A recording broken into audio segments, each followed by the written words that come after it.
Hey guys, welcome back to the channel again. My batch recording of questions for people while I travel in Australia, catch up with my family, have my daughter meet everyone. She's met my parents, but she hasn't met my siblings and she's never been home. So that is exciting. I hope you guys are praying for me on my 19-hour journey with a 2-year-old. I'm actually going Dallas, flying Austin to Dallas. It's like an hour. Then Dallas to Sydney, 19 hours. Then Sydney to Brisbane, 1 hour. Insanity. Madness, chaos, the whole thing. But that's how you have to get there if you're trying to get to Brisbane from Austin. So anyway, I'm there by the time you're watching this, but I'm not home yet, so please pray for me for the flight home. Anyway, I'm trying to not think about it. I'm trying to stay busy with work stuff till I go, because otherwise I'll just freak. So let's instead answer Viv's question. I haven't read it yet, but I did see her last line, and she's like, if you do reply to this, please be gentle. Okay, I'm glad I saw that. Okay, she says, hello, thank you for your precious podcasts. I love your Q&A and recovery videos. Helps loosen up my stubborn denial mode. Let's do it, babe. I'm 42 and I'm a pro at having HA now for the 5th time. This time it's been on for 3 years, which is the longest period of HA so far, pun intended. I like you, babe. You should come be a copywriter for my business. During this 3 years of HA, I was about 55 kilograms for most of the time. I'm 167 centimeters. Or 1.67 meters. I assume that's the same thing. I have been told that a woman's healthy weight is when the period has been normal. I love that. A few years ago, during my 3rd HA, I had to stop working out because of surgery for 2 months, but I was still restricting food. Yet my period came back at 55 kilos. So that weight should, or could it, be okay for my normal hormonal activity? Last spring, my weight went up 57 kilos without me actually trying to recover. I couldn't figure out how my body did this. Now, I'm 57 kilos, doing mild workouts, eating about 2,000 calories per day, but no sign of a period. Signs of OCD over food and body image? Yes. I went to a nutritionist recently. She said my weight went up probably because my body slowed up my metabolism. She also talked about the body's natural set point, how it can differ from person to person, and that it's usually the weight a woman has when reaching adulthood. I know my natural set point body type is between 55 to 59 kilograms. I'm not naturally lean. I look chubby even when having a deficit percentage of body fat. That's the problem. I only like the way I look at 55 kilos or below, but I know that won't work. So my question is there a way to lower my set point and have normal hormonal activity? That is, go from HA to HA, hormonal activity. God. Okay, is there a way to lower my set point and have a period? Okay. Or do I have to just accept the fact that if I want my period back, I have to live with my chubby self and let go of the lean dream once and for all? You can't see my hands, but I'm raising them. Once and for all. Last question / hope.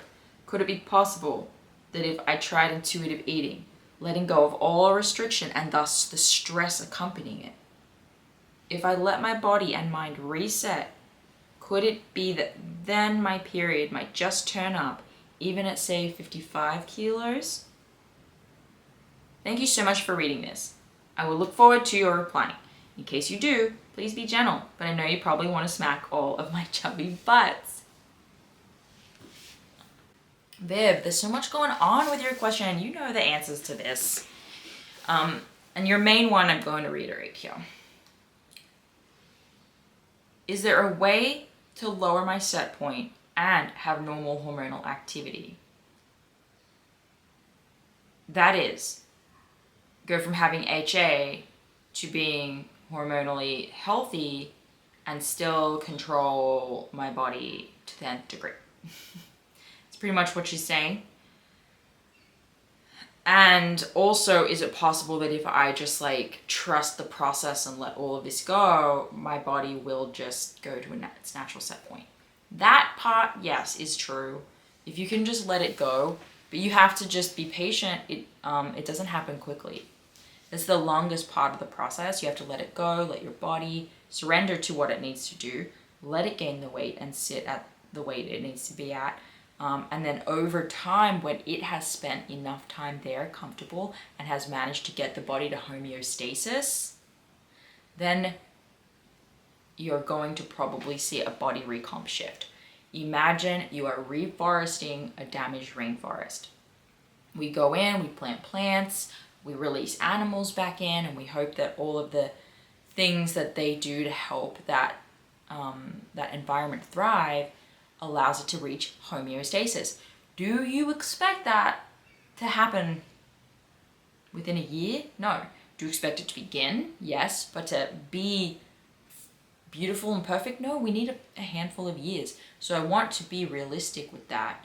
That body recomposition doesn't happen overnight.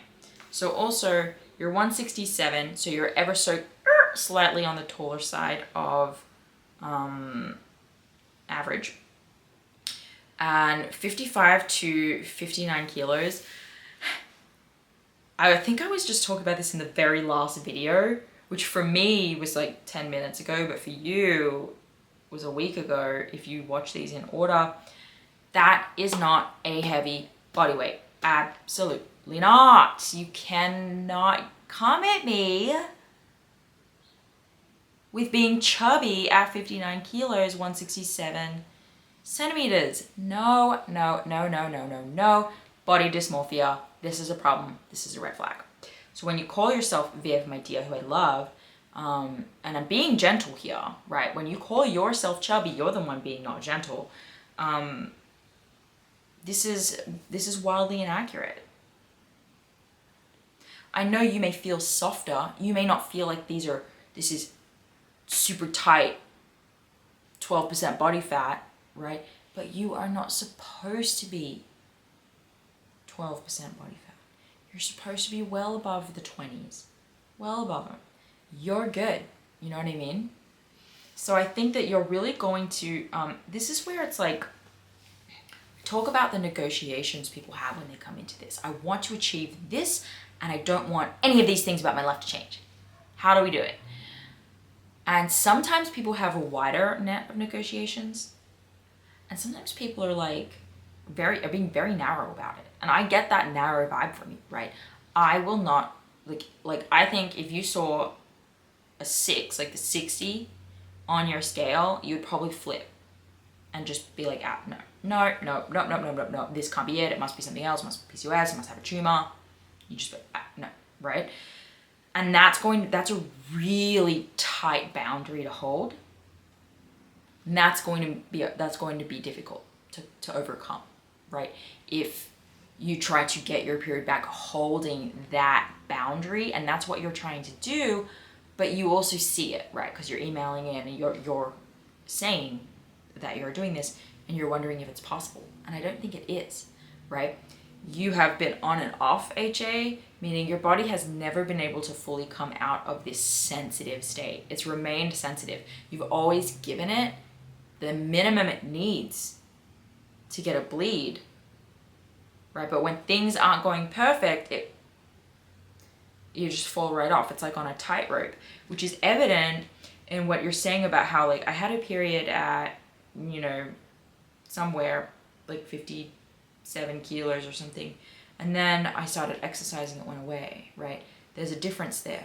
That's a sensitivity. You could probably be leaner if you do no activity. Sure. If you're going to do activity, you cannot restrict your eating. You cannot restrict your body weight and expect to be healthy. it's too late. You know, it's really too late for us to skip the healing process, right? We can't biohack our way out of this. It's too late for us to go, oh, okay, I'll stop restricting and I'll go to maintenance like I should have been this whole time. Now we have to go into that surplus. Now we might need to eat more food. We might need to gain more weight than we ever needed to. You cannot go from deficit to maintenance. You must go deficit surplus. Let maintenance come once you get that period. That's the process. Deficit, surplus, period, 3 months maintenance. I think that's going to be important for you. I think you also need to work on this body image piece because you are not big. You are not chubby.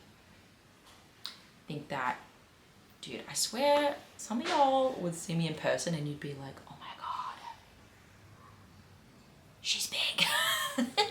I am sitting well above what most of you guys are when you come to me.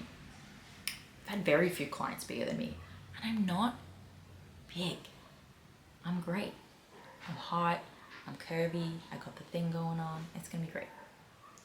So I just think that you know what to do, and you're just gonna have to do it. I think that if you can tap into what your intuition is telling you, listen to that, move away from what the scared, disordered eating part of you is thinking, you're gonna see success. But right now you're stuck, afraid to move, because what if I just need to do this one little extra thing, right? I don't think you're far away from being fully recovered because you have had multiple periods. You know what to do. I think you're afraid to take the steps that you know you need to do and actually let your body just be. Like, because even your question, right? Is there a way for me to move out of HA, hack my way into hormonal activity so I don't have, so I can continue, can I continue to control every ounce of this so I can be the person that I want to be, which actually is just the body that you want to have, because nothing changes about you as a person. It's like, you know, we really just want to get our period back and still be super lean. And if that was able to happen, that would just be happening right now. You know? There's not like there's potentially not a missing supplement. You're working with the nutritionist. I think first of all, you should just probably stop exercising because you've seen evidence there with that. I think it might be really hard for you to stop exercising and increase your food exponentially. That's like one thought.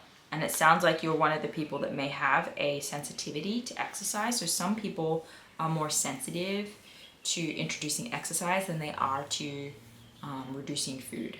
The second you do both, right? If you introduce exercise, you don't introduce food. I mean, definitely gonna be a problem. But some people introduce exercise and increase food and they still see a challenge with their cycle because it hasn't been able to reach allostasis, which is your body's ability to tolerate stress. It's not ready to tolerate additional stress. I think that's where you're at. Yeah, I'm not naturally lean. I don't know, dude.